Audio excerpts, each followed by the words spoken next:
பாருங்கள் எவ்வளோ வந்து நல்லா இப்போ நம்ம இது வந்து மாற்றிக்கலாம். வாவ் சூப்பராக வந்துச்சு.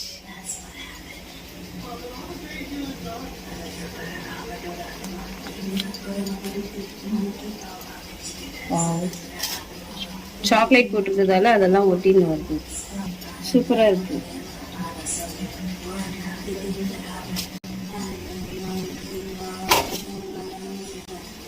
சூப்பராக வந்துச்சு கேக்.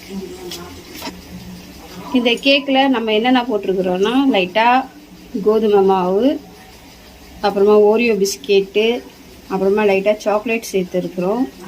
அப்புறமா வந்துட்டு கொஞ்சம் நட்ஸு, செர்ரி எல்லாமே சேர்த்துருக்குறோம். அப்படியே ஃப்ரூட் மிக்சர் மாதிரி கேக்கு நல்லாயிருக்கும். நல்லா கொஞ்சம்